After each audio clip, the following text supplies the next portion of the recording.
बिस्मिल्लाहिर्रहमानिर्रहीम। अस्सलाम वालेकुम नाज़रीन, मैं अहमद फ़वाद हूँ और आप मेरा यूट्यूब चैनल देख रहे हैं। अहम ख़बरों, तज़िये और तबसरे के साथ आज के व्लॉग में आपकी खिदमत में हाजिर हुआ हूँ। सबसे पहले तो नाज़रीन, इमरान खान साहब के अगेंस्ट जो भी मुकदमे इस वक्त कायम हैं, जो भी मुकदमे इस वक्त चल रहे हैं, इन तमाम मुकदमों के ख़ात्मे का जो नंबर है, जो बारी है, वो आ चुकी है। जिस तरीके से नवाज़ शरीफ इस वक्त बरी हो रहे हैं, इमरान खान साहब भी बरी होंगे और ये साइकिल जल्द शुरू होगा। मामला क्या है, कुछ अहम तरीन तफसीलात आपके साथ में शेयर करूँगा। चीफ जस्टिस कादी फ़ायज़ ईसा का किरदार अब मज़ीद अहम होता जा रहा है। ना सिर्फ चीफ जस्टिस कादी फ़ायज़ ईसा बल्कि जो नेक्स्ट चीफ जस्टिस आने जा रहे हैं, जस्टिस इजाज़ुल एहसन। कुछ अहम तरीन तफसीलात सुप्रीम कोर्ट ऑफ पाकिस्तान से भी हैं, जो एक वाज़े तकसीम है सुप्रीम कोर्ट ऑफ पाकिस्तान में, और जो एक एहतसाब चल रहा है इस वक्त जस्टिस मुज़ाहिर नकवी का, इस हवाले से कुछ अहम तरीन तफसीलात हैं, वो भी आज के व्लॉग में आपके सामने रखनी है। और इसके अलावा दो तीन खबरें और भी हैं, जिनमें जो माशी कारकर्दगी है PDM की, वो जारी हुई है और इसमें ये बताया गया है कि कैसे 16 माह के अंदर मुल्क जो है वो मज़ीद नीचे से नीचे गया है। सबसे पहले तो नाज़रीन, आपको जो खबर है, जो बड़ी खबर है, वो सुप्रीम कोर्ट ऑफ पाकिस्तान से देता चलूँ। अच्छा, इस वक्त सुप्रीम कोर्ट ऑफ पाकिस्तान में कुछ इम्पॉर्टेंट जो मामलात हैं वो पेंडिंग है, और इन इम्पॉर्टेंट मामलात में सबसे अहम जो मामला है वो साबिक chief justice Islamabad high court जो शौकत अजीज़ सिद्दीकी साहब हैं, उनका पेंडिंग है। उन्होंने दरख्वास्त दी हुई है सुप्रीम कोर्ट ऑफ पाकिस्तान में, और ना सिर्फ दरख्वास्त उनकी पेंडिंग है बल्कि उन्होंने अर्ली हेयरिंग की भी 2 दरख्वास्तें जो हैं वो सुप्रीम कोर्ट ऑफ पाकिस्तान में दायर की थी, जो कि अभी तक पेंडिंग है और उनका मामला सुप्रीम कोर्ट ऑफ पाकिस्तान में नहीं सुना जा रहा। चीफ जस्टिस कादी फ़ायज़ ईसा साहब को आए 2.5 महीने जो हैं वो हो चुके हैं, और जो मुख्तलिफ कमरा अदालत नंबर 1 में वो हेयरिंग करते रहते हैं, उनमें अक्सर वो ये बात कहते हैं कि कोई भी जो दरख्वास्त है, अगर वो लेट फिक्स हो तो वो वकील से ये कहते हैं जी कि आपने अर्ली हेयरिंग की जो दरख्वास्त है वो इसमें क्यों दायर नहीं की। तो शौकत अजीज़ सिद्दीकी साहब जो हैं वो मुंतज़िर हैं। 2 अर्ली हेयरिंग की दरख्वास्तें उनकी आ चुकी हैं, लेकिन अभी तक जो सुनवाई है वो चीफ जस्टिस कादी फ़ायज़ ईसा की जानिब से उनके मुकदमे की अभी तक नहीं हुई।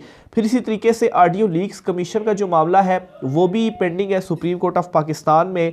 और सबसे अहम चीज़, अरशद शरीफ केस जो है वो भी इस वक्त सुप्रीम कोर्ट ऑफ पाकिस्तान में पेंडिंग है। उनके हवाले से उनकी वालदा ने लास्ट वीक पर गालबन एक और दरख्वास्त आई थी, और इस दरख्वास्त में कहा गया था कि अरशद शरीफ का जो मैटर है वो अभी तक पेंडिंग है, तो इसको भी जल्द समाअत के लिए मुकर्रर किया जाए, इस मामले को हल किया जाए। लेकिन खैर ये भी अभी तक पेंडिंग ही है, और अभी तक ये जो दरख्वास्तें वो समाअत के लिए मुकर्रर नहीं हो सकी। तो बहरहाल ये चीफ जस्टिस कादी फ़ायज़ ईसा साहब के उन सवालों के ही जवाब है जिसमें वो वकला से पूछते थे कि आपने अर्ली हेयरिंग की दरख्वास्त क्यों नहीं दी, और अब अर्ली हेयरिंग के बावजूद भी ये दरख्वास्तें मुकर्रर नहीं हो रही।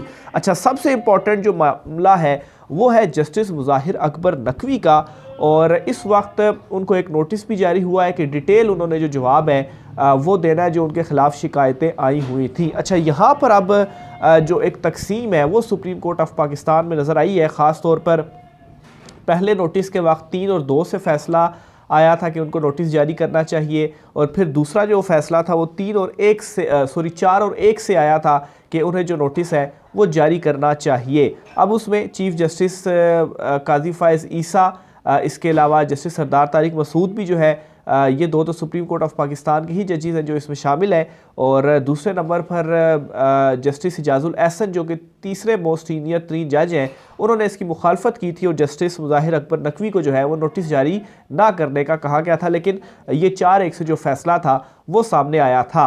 अच्छा, बहरहाल अब ये जो तकसीम है, ये जो सिलसिला है, अब यहाँ पर एक नई गुफ्तगू शुरू हो चुकी है, और गुफ्तगू इस वक्त ये है कि अगर जस्टिस मुज़ाहिर अकबर नकवी के अगेंस्ट जो कार्रवाई है वो की जाती है, या जो उनके इस्तीफ़े के हवाले से इस वक्त कहा जा रहा है, हालांकि ऐसा कुछ भी नहीं है, वो इस्तीफ़ा नहीं देने जा रहे, लेकिन अगर उनके ख़िलाफ़ कार्रवाई होती है तो फिर ज़ाहिर सी बात है जस्टिस मुज़ाहिर अकबर नकवी जो है वो किस साइड पर है। जस्टिस इजाज़ुल एहसन, जस्टिस आयशा मलिक, ये तमाम जो हैं वो एक साइड पर इनके हवाले से ख्याल किया जाता है कि जस्टिस साबिक चीफ जस्टिस उमर अताब बंदयाल जो ग्रुप था वो उससे थे। तो बहरहाल फिर नेक्स्ट जो चीफ जस्टिस हैं वो जस्टिस इजाज़ुल एहसन हैं। जस्टिस सरदार तारिक मसूद और चीफ जस्टिस कादी फ़ायज़ ईसा दोनों रिटायर हो जाएंगे। जस्टिस सरदार तारिक की गालबन तीसरे महीने की 2024 में रिटायरमेंट है, और फिर उसके बाद चीफ जस्टिस कादी फ़ायज़ ईसा की अब कोई 8-9 माह रह चुके हैं। तो उसके बाद जो चीफ़ जस्टिस होंगे वो जस्टिस इजाज़ुल एहसन होंगे। तो अगर ये चीज़ होती है जस्टिस ज़ाहिर अकबर नकवी के अगेंस्ट कार्रवाई, अच्छा हालांकि इसमें एक और चीज़ भी याद रखें कि जो एहतसाब है वो सबका होना चाहिए, जिसने कोई गलत काम किया है वो कटहरे में आना चाहिए। लेकिन अगर यहाँ से ये जो सिलसिला है वो शुरू होता है तो फिर उसके बाद जो नेक्स्ट चीफ़ जस्टिस होंगे फिर इनकी भी जो बारियाँ हैं दूसरी साइड पर जो एक ख्याल किया जाता है जजिस के हवाले से, तो फिर वहाँ पर भी जो कुछ शिकायतें हैं वो दर्ज हो सकती हैं और फिर जो कार्रवाइयाँ हैं वो हो सकती हैं और जो सिलसिला है वो लंबा चल सकता है। तो बहरहाल इस चीज़ को सामने रखते हुए ये प्रेडिक्ट किया जा रहा है कि शायद जस्टिस ज़ाहिर अकबर नकवी जो है उनके खिलाफ कोई कार्रवाई ना हो। बहरहाल नोटिस उनको जारी हुए हैं। तो ये इस वक्त सुप्रीम कोर्ट ऑफ पाकिस्तान जो है वहाँ से कुछ अहम तरीन इतलात थी, अहम तरीन ख़बरें थी, बहुत अहम तरीन जो मुकदमे हैं वो पेंडिंग है और ये मुंतज़िर है चीफ़ जस्टिस कादी फ़ाइज़ साहब के कि कब वो ये जो मुकदमे हैं वो समाअत के लिए मुकर्रर करते हैं। दूसरी बड़ी ख़बर नाज़रीन आपको जो देनी है वो इमरान खान साहब के मुकदमों के हवाले से है। सीनियर सहाफ़ी हैं साकिब बशीर साहब, हाई कोर्ट में हमारे कोलीग हैं, ये ट्वीट करते हैं जी कि कल जो नवाज़ शरीफ के केस में बरियत हुई, आने वाले कल इमरान खान के ख़िलाफ़ तोशाखाना फौजदारी केस फैसले के साथ भी यही होना है, बस इंतज़ार करें, यूँ ये साइकिल चलता रहेगा। यानी कि बड़ा दावा कर रहे हैं कि जिस तरह से नवाज़ शरीफ की बरियत हुई तो इमरान खान साहब की भी जो बरियत है वो होगी।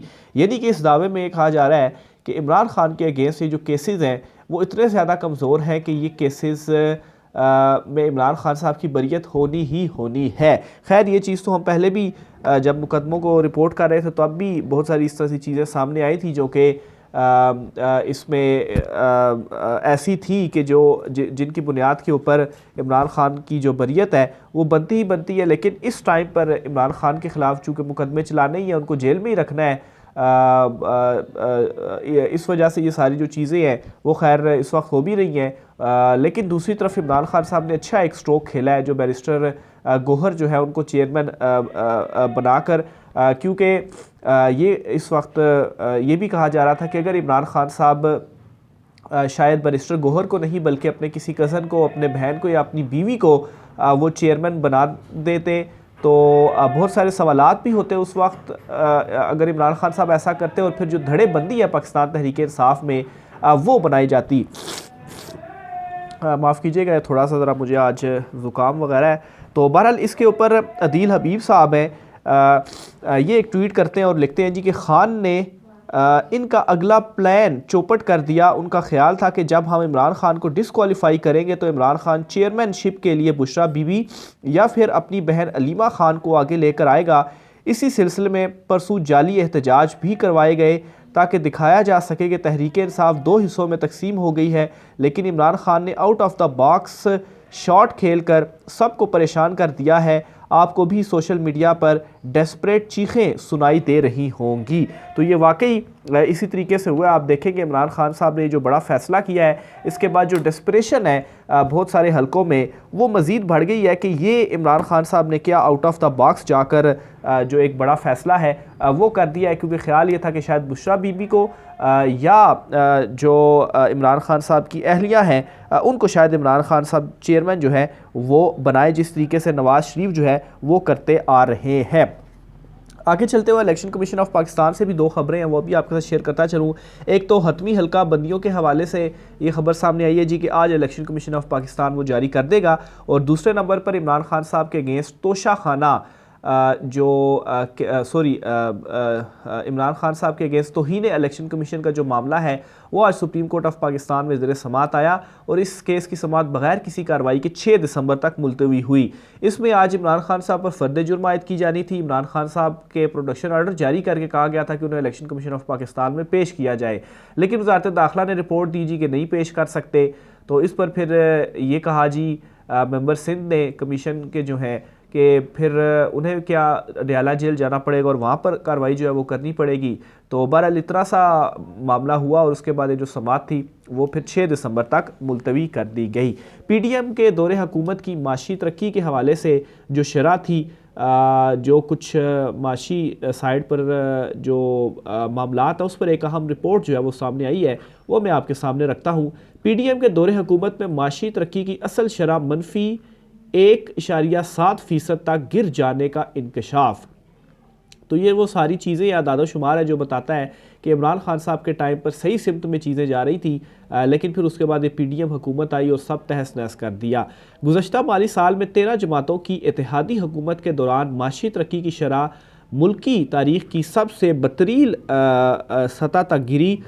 नेशनल अकाउंट्स कमेटी ने आदाद शुमार जो हैं वो जारी कर दिए। तफसीलात के मुताबिक नाज़रीन इंकशाफ हुआ है कि 13 जमातों की साबका वफाकी हुकूमत के दौर में मुल्की तरक्की की शरह मुल्की तारीख की सबसे बदतरीन सतह तक गिर गई। इसके अलावा सामने आने वाली दस्तावेज़ात में इंकशाफ हुआ है कि गुज़श्ता माली साल के दौरान माशी तरक्की की शरह -1.1% तक गिरी। गुज़श्ता माली साल के दौरान PDM हुकूमत की जानिब से पेश किए गए माशी कारकर्दगी के आदाद शुमार जो है वो गलत थे। इस बात का इंकशाफ नेशनल अकाउंट्स कमेटी के इजलास के दौरान हुआ। नेशनल अकाउंट कमेटी ने भी तस्दीक किया कि गुज़श्ता माली साल के दौरान माशी तरक्की की शरह मनफी रही। नेशनल अकाउंट्स कमेटी के 107वें इजलास में माशी तरक्की का असर नौ जायज़ा लिया गया। इस दौरान इंकशाफ हुआ कि PDM हुकूमत के दौर में मुल्क की माशी तरक्की की शरह 0.29% नहीं थी बल्कि -1.7% थी। तो ये वो गलत मलत रिपोर्टें थी जो वो अपने टाइम पर पेश करते थे। ये जो एक अहम तरीन रिपोर्ट है वो सामने आई है PDM की कारकर्दगी के हवाले से। दूसरी तरफ नाजरीन लतीफ़ खोसा साहब के हवाले से भी बड़ी ख़बर है। इमरान खान साहब ने उन्हें अब ख़ुद कह दिया है कि आप पाकिस्तान तहरीक इंसाफ में शामिल हो जाएं।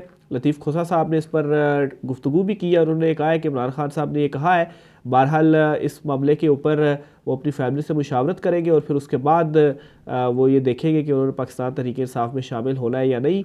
पीपल्स पार्टी के दरवाजे खैर उनके ऊपर बंद हो गए हैं। तो लतीफ़ खोसा साहब को अब खान साहब ने भी कह दिया कि आप PTI में आ जाएँ। और दूसरी तरफ लतीफ़ खोसा साहब जो है पाकिस्तान तहरीक इंसाफ के जो चेयरमैन कल चेंज हुए हैं, तो इस पर भी उन्होंने ये भी कहा है कि इमरान खान साहब भी PTI के जो चेयरमैन है वो रहेंगे। तो बैरिस्टर गोहर जो है वो ज़ाहिर सी बात है उन्होंने ख़ुद भी ये कह दिया कि वो आर्जी तौर पर आए हैं, निगरान के तौर पर आए हैं। तो जैसे ही इमरान खान साहब वापस उनकी नाअहली होगी तो इमरान खान साहब ने जो है वो फिर से चेयरमैन का जो ओहदा है वो संभाल लेंगे। अच्छा, मोना सिलाई साहब के हवाले से भी खबर है, वो भी सुन लें।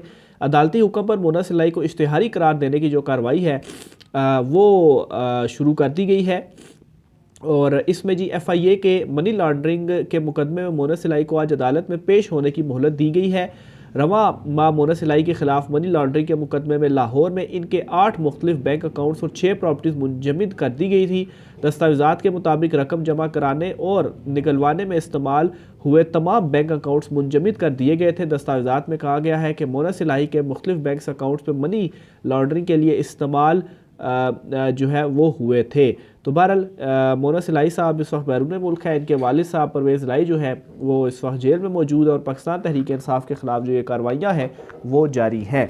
तो ये नाज़रीन आज की कुछ अहम तरीन अपडेट्स खबरें थी। राय का इज़हार कीजिएगा। मुझे इजाज़त दीजिए। अल्लाह हाफ़िज़।